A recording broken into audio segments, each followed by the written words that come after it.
You think you know rich? Wait till you see these African kids. We're talking private jets, million-dollar watches, and mansions bigger than small countries. But here's the crazy part. Some of these kids are making their own empires before they can even drink. Like this one kid who invented a whole new way to take showers. Yeah, for real. He made millions while still in high school. And that's just the start. We're going to show you 15 kids who are redefining what it means to be young and wealthy in Africa. Analisa Mui. All right, let's kick things off with Analisa Mui. This Kenyan girl's family owns Karoch Breweries, one of the biggest alcohol producers in East Africa. But Analisa ain't just chilling on her parents' money. Nah, she decided to make her own splash in the business world. So picture this. Analisa's 21, and instead of partying it up like most rich kids her age, she's got this crazy idea to start a bottled water company. She calls it Nero, which sounds fancy AF. But here's the thing. Everyone's looking at her like she's lost her mind. I mean, who needs another water brand, right? Kenya's already got plenty of those. But Analisa's not playing around. She goes all in, using her family connections and her own savvy to get Nero off the ground. And guess what? The doubters start eating their words real quick. Turns out, Analisa knew exactly what she was doing. Nero water starts showing up everywhere. We're talking high-end restaurants, fancy hotels, and all the hottest clubs, but the real game changer, celebs and influencers can't get enough of it. Suddenly, it's not just water, it's a status symbol. You're nobody in Nairobi if you're not sipping on Nero. By 2018, Analisa's not just making bank, she's straight up killing it. We're talking millions flowing in faster than her bottled water. And it's not just about the money. The business world starts taking notice. She scoops up the Entrepreneurship Award at the Tanzanian Young Achievers Awards. That's right, she's so boss she's winning awards in other countries. But here's where it gets really wild. Analisa's not just a water mogul, she's an Instagram queen too. And she's turning those likes into serious cash. You won't believe this, but she charges $3,400 for a single Instagram post. One post. That's more than some people make in months. And brands are lining up to pay it because when Analisa posts, people pay attention. So what's the big deal about all this? Well, Analisa didn't just ride her parents' coattails, she built her own empire from the ground up. Yeah, she had advantages most people don't, but plenty of rich kids waste their opportunities. Analisa took hers and turned it into something major. She's proving that you can come from money and still make your own mark. It's not about where you start, it's about where you take it. And Analisa's taking it all the way to the bank. But hold up, because we're just getting started with these African rich kids. Analisa might have kicked off her empire at 21, but some of these kids are making moves way younger than that. We're talking grade school entrepreneurs and teenage tycoons. The next kid on our list, let's just say he's proof that you're never too young to start stacking paper. Get ready, because things are about to get even crazier. Ahmed Starboy. Imagine you're 12 years old, just vibing at a concert, when suddenly you're handed more cash than most adults see in a year. Sounds crazy, right? But for one lucky kid in Nigeria, that was just the beginning of a journey that would make him one of Africa's richest kids before he could even get his learner's permit.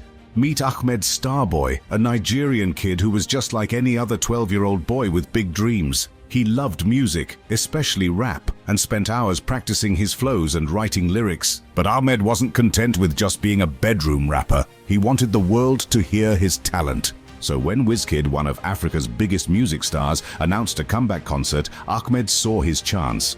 Now, most kids would be happy just to attend the show, but not our boy Ahmed. He somehow managed to get on stage during the concert. Talk about bold moves. But here's where things get wild. Instead of getting kicked off stage, Ahmed started spitting bars. And we're not talking cute kid stuff here. This 12-year-old was dropping rhymes that had the whole crowd going nuts. People couldn't believe what they were hearing. It was like watching a mini Kendrick Lamar or J. Cole in the making. Wizkid, who's seen it all in the music biz, was completely blown away. He couldn't believe the talent coming from this kid who wasn't even a teenager yet. So what does Wizkid do?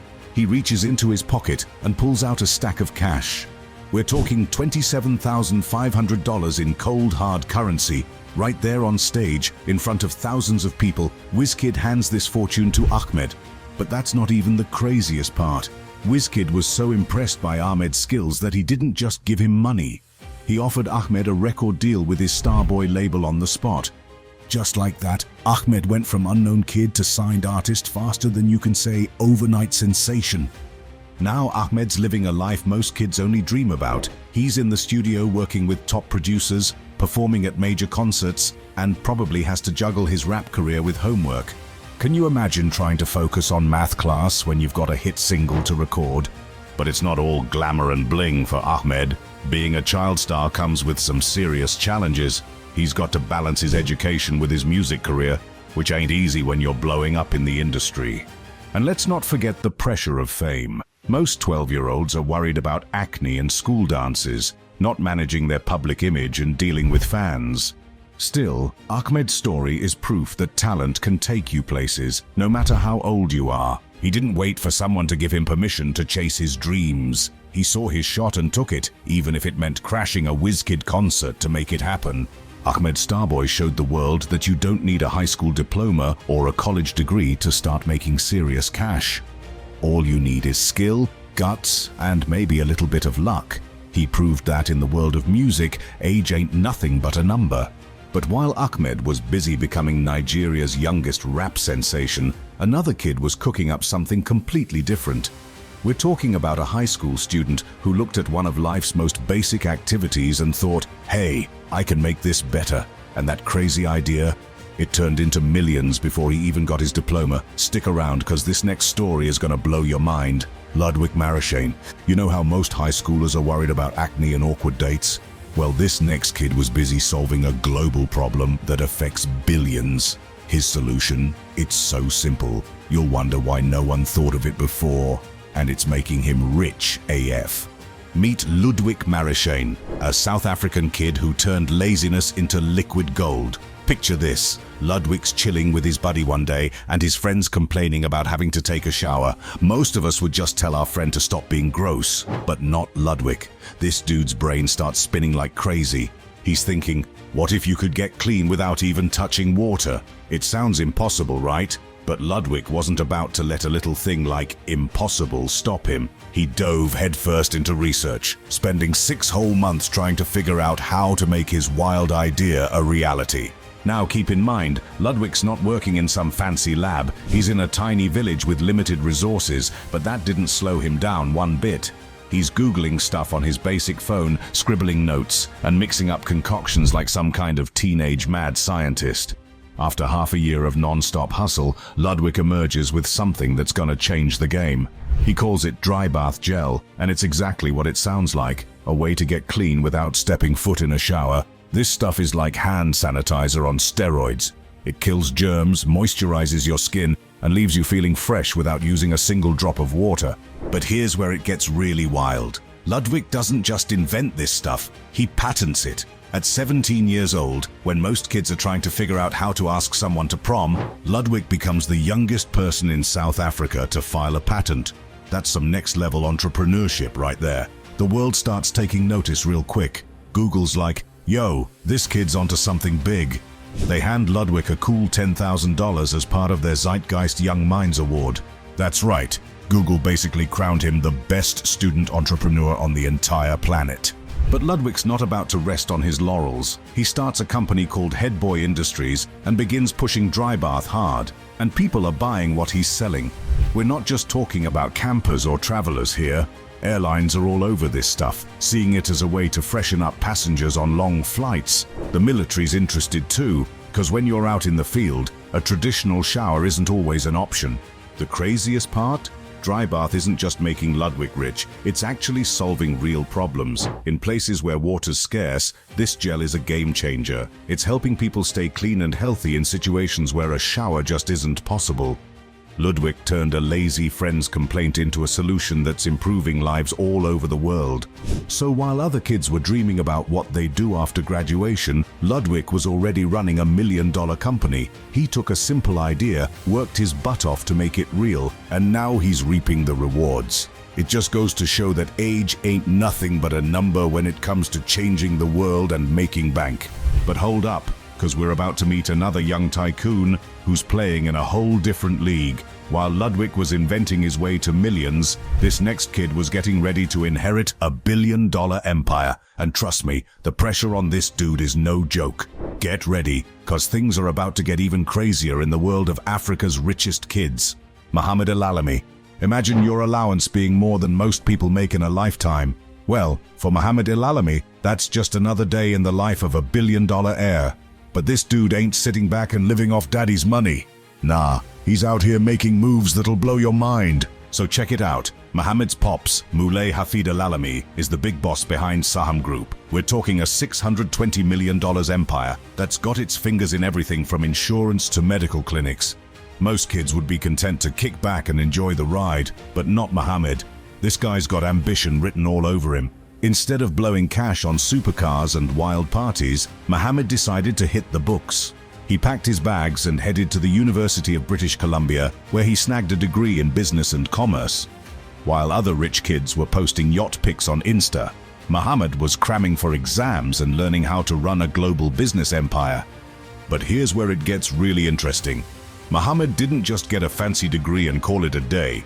Nah, he came back home and dove headfirst into the family biz. Now he's the managing director of Saham Group, calling shots and making deals that'd make most CEOs sweat. We're not talking about some cushy job where he shows up for board meetings and plays golf. Mohammed's in the trenches, running major parts of the company. He's overseeing insurance operations, medical clinics, and even call centers. This dude's working harder than some people who actually need the money. And get this, Mohammed ain't just maintaining the status quo. He's out here growing the family fortune like it's his personal mission. Under his watch, Saham Group is expanding into new markets and exploring fresh opportunities. The healthcare sector, Mohammed's all over it, positioning the company to cash in on a booming industry.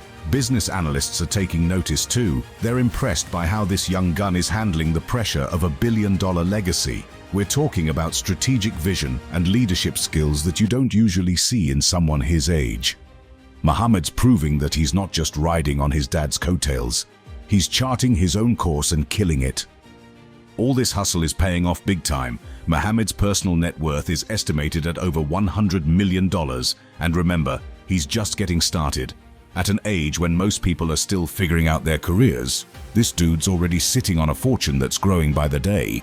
But don't think it's all smooth sailing. Running a billion-dollar empire comes with some serious pressure. Everyone's watching, waiting to see if the heir can live up to the legacy. One wrong move could cost millions. But so far, Mohammed's proving he's got what it takes to not just maintain, but grow his family's massive wealth. Mohammed Alami's story shows that even when you're born with a silver spoon, you can still choose to forge your own path. He could have been just another trust fund kid, but instead, he's becoming a business mogul in his own right. But hold up, because we're about to meet some rich kids who make Mohammed look like small potatoes. We're talking about a family dynasty that's so powerful, they've got an entire country in their pocket. Get ready, because things are about to get seriously next level in the world of Africa's richest kids, the Kenyata Kids. What if your family business wasn't just some local shop, but the entire country of Kenya? That's reality for the Kenyata Kids. They're sitting on an empire so massive, it makes other rich kids look like they're playing with monopoly money. But here's the million-dollar question. Is all that power a blessing or a curse? Meet Jomo, Muhoho, and Ngina Kenyata. These three were born with golden spoons in their mouths and a whole nation watching their every move. Their grandpa, Jomo Kenyatta, wasn't just some rich dude. He was Kenya's first president after independence. Talk about family pressure. And now, their dad, Uhuru Kenyatta, is running the whole show as Kenya's current president.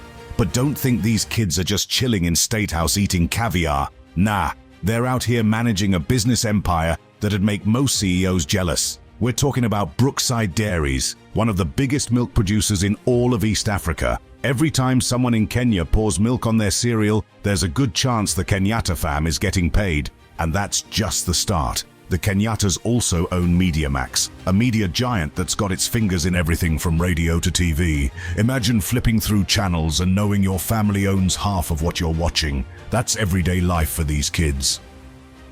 But wait, there's more. The Kenyata clan isn't just about cows and TV shows. They've got more land than some small countries and major stakes in big banks like the Commercial Bank of Africa. It's like they took the monopoly board and said, yeah, we'll take it all. With all this wealth floating around, you'd think the Kenyata kids would be living it up 24/7. But here's the thing. When your family's running a whole country, people are always watching. Every move they make, every business deal, every fancy car they drive, it's all under a microscope. Some folks in Kenya look at the Kenyatas and see smart business people who've built an empire. Others, they're not so impressed. There's a lot of talk about how fair it is for one family to have so much when many Kenyans are struggling. It's like these kids are playing life on easy mode while everyone else is stuck on hard. And let's not forget, their dad isn't just any rich guy, he's the president. That connection brings a whole other level of scrutiny. People are always questioning whether the Kenyata businesses are getting special treatment. It's like trying to play Monopoly when your dad's the banker. Even if you're playing fair, people are gonna be suspicious. So yeah, Jomo, Muhoho, and Njina are set for life. They've got more money than they could spend in 10 lifetimes. But they're also carrying the weight of a whole nation's expectations on their shoulders. There's pressure to not just enjoy the wealth, but to use it in ways that benefit all of Kenya. Will they rise to the challenge and use their insane resources to make a difference?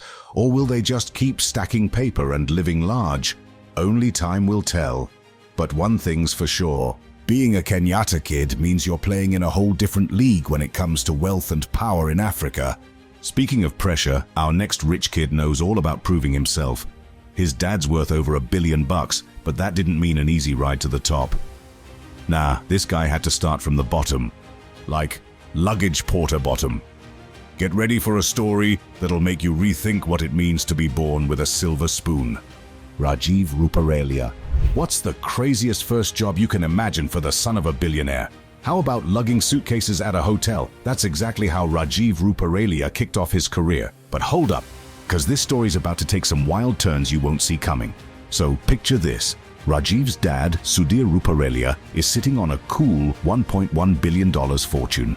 He's basically the king of Uganda's business world. Most kids in Rajiv's position would be popping bottles in VIP lounges and cruising around in Lambos. But not our boy Rajiv. Nah, his dad had other plans.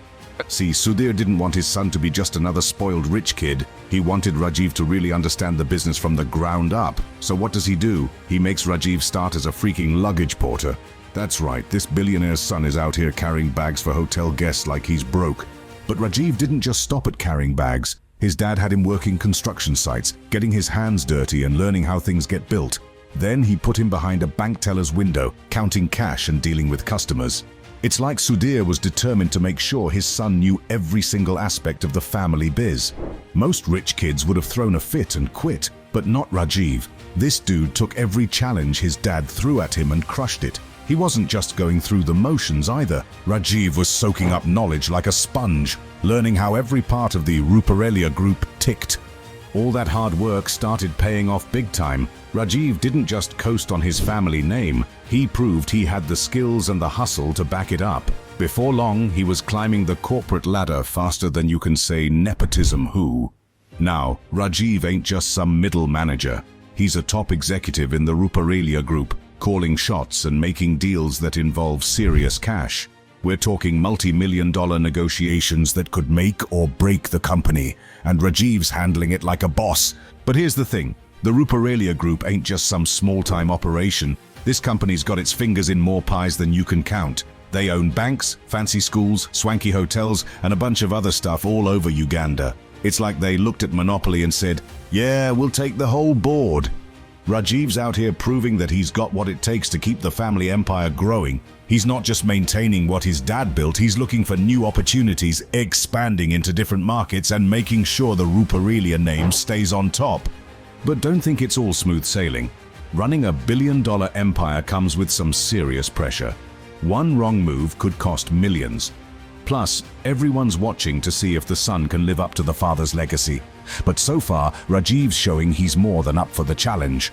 Rajiv Ruparelia's story is proof that even when you're born rich, you can still earn your stripes. He could have been another trust fund kid, partying his life away. Instead, he chose to start from the bottom and work his way up. Now he's got the respect of the business world and a bright future ahead of him.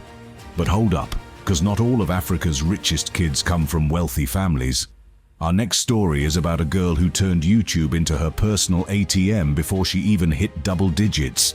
Get ready, because things are about to get wild in the world of kid millionaires.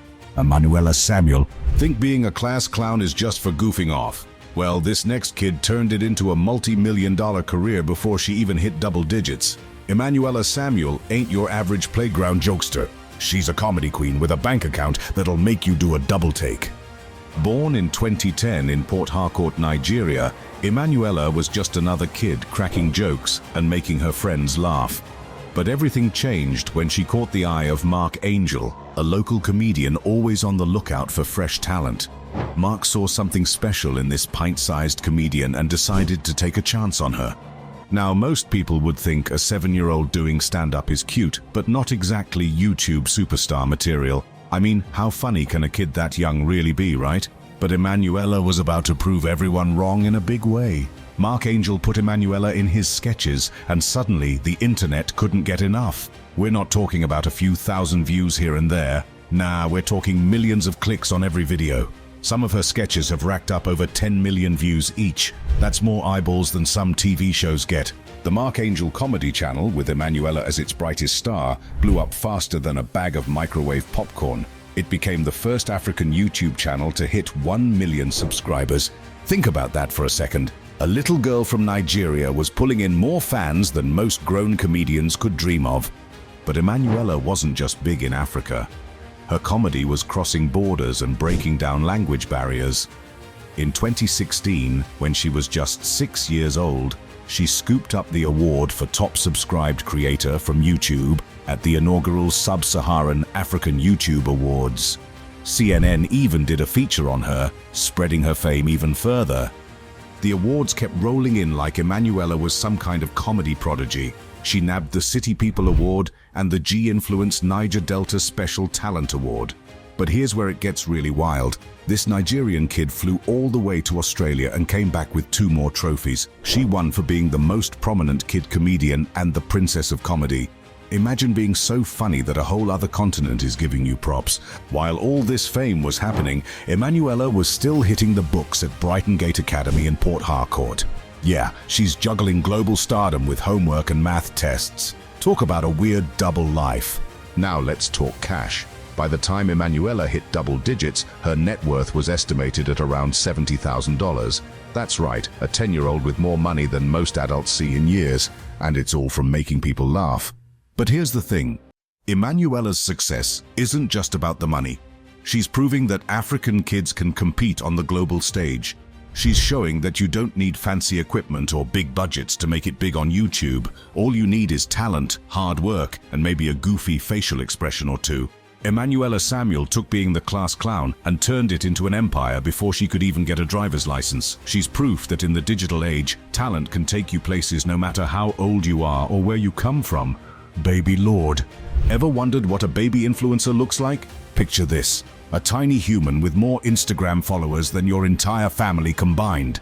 Baby Lord ain't just cute. She's cashing checks that'd make grown-ups jealous. Meet Baby Lord, the daughter of Ghanaian actress Kafui Danku and Canadian businessman Douglas Pitcher. But don't think this kid's just riding on her parents' fame. Nah, Baby Lord's making her own waves in the world of social media, and she's doing it before she can even say Instagram. So here's the wild part. Baby Lord landed an endorsement deal worth $18,800 before she could even toddle around. We're talking about a kid who's probably still figuring out how to hold her head up, and she's already the face of Royal Monopoly baby diapers. Talk about starting your career early. But it doesn't stop there. Baby Lord's Instagram game is stronger than most adults. Her account, at Baby Lordy the First, has racked up over 226,000 followers. That's right, 250,000 people are tuning in to see what this baby's up to, and trust me, she's up to a lot. Every post is like a mini fashion show. We're talking designer onesies, tiny sunglasses, and more style than you'd find in a Vogue spread. And brands, they're falling over themselves to get their products on this pint-sized influencer. It's like everyone suddenly realized babies are the new billboards. Now you might be thinking, isn't this a bit much for a baby? And yeah, there's definitely some debate about the whole kid influencer thing.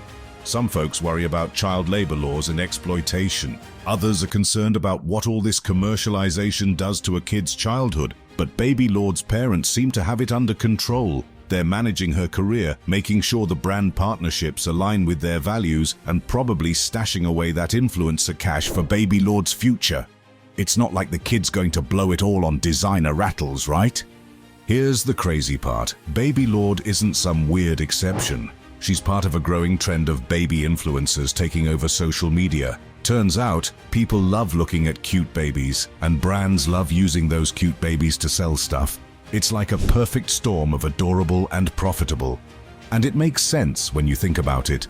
Babies can make people feel all sorts of emotions, and those emotions can lead to higher engagement and sales. In Africa especially, where social media is becoming a huge marketing tool, baby influencers like Baby Lord are striking gold. But let's not forget, behind all the glamour shots and brand deals, Baby Lord is still just a baby. She's probably more interested in her next nap than her next sponsorship. And that's the wild part. She's building an empire before she can even understand what an empire is. DJ Cuppy, you've heard of trust fund babies, but what about a billionaire's daughter who decided to scratch her own records? DJ Cuppy could have been lounging on yachts, but instead, she's spinning tracks in packed clubs. Why would someone trade a life of luxury for late nights and loud music? Meet Florence Otedola, better known as DJ Cuppy. Her dad, Femi Otedola, is worth a cool $1.3 billion. Most kids in her position would be content to live off daddy's fortune, but not Cuppy. Nah, she decided to carve out her own path in one of the toughest industries out there, music. But Cuppy didn't just jump into DJing without a plan. She hit the books hard, graduating from King's College London with a degree in business and economics. Not content with just one diploma, she then snagged a master's in music business from New York University. Talk about overachieving. With her education locked down, Cuppy could have easily walked into a cushy job at her dad's company. Instead, she chose to start from the bottom. She landed an internship at Jay-Z's Rock Nation, learning the music biz from some of the biggest names in the game. It's like she was determined to prove she could make it on her own merits. And make it she did. Cuppy's talent behind the decks started turning heads. Before long, she wasn't just another rich kid playing at being a DJ, she was the real deal. Pepsi took notice and made her their official DJ. That's right. A global brand decided this billionaire's daughter was worth betting on. But Cuppy wasn't content with just corporate gigs. She wanted to make a real impact in the African music scene. So she launched the Cuppy Takes Africa tour, hitting 8 countries and collaborating with major artists. This wasn't just a vanity project either. Cuppy made sure to include charity work at every stop, showing she was about more than just the music. The tour was such a big deal that Fox Life Africa turned it into an 8-episode documentary series. Suddenly, Cuppy wasn't just a DJ, she was a bona fide TV star too. The series aired in October 2016, giving viewers an inside look at Cuppy's journey and the impact of her music across the continent. As if all that wasn't enough, Cuppy's also been dropping her own tracks. Singles like Green Light and Vibe have been climbing the charts, proving she's got skills as a producer too. And when the 2018 World Cup rolled around, yeah, that was Cuppy you saw in the Pepsi commercial, cementing her status as a global brand. So where's Cuppy at now? Well, she's built up a net worth of about $200,000 all on her own. That might not sound like much compared to her dad's billions, but remember, this is money she earned herself, spinning tracks and building her brand. She's proof that you can come from extreme wealth and still choose to make your own way. DJ Cuppy's story shows that sometimes the richest thing you can do is chase your passion, even if it means giving up a life of easy luxury. She could have been another trust fund kid, but instead, she's become a music mogul in her own right.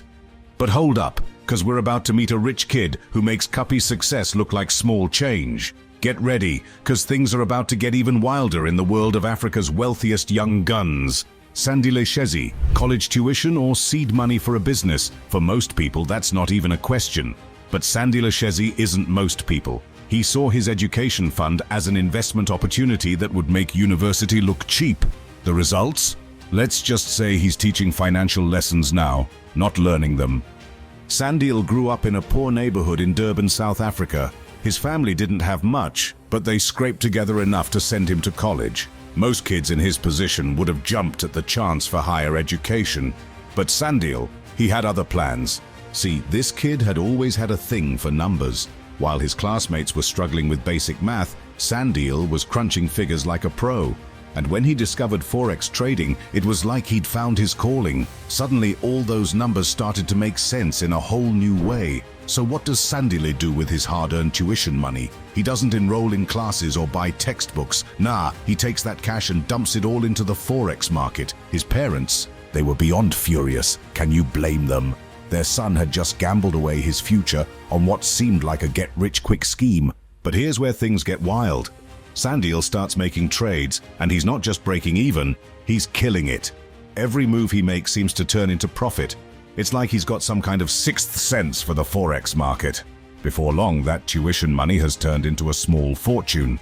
By the time Sandile hit 23, he wasn't just doing okay, he was a straight-up millionaire. We're talking multiple commas in his bank account, all from trading foreign currencies. The kid who grew up poor in Durban was now one of the youngest millionaires in all of South Africa. But Sandile wasn't content with just making himself rich. He looked around and saw a lot of other young people struggling to make ends meet. So what does he do?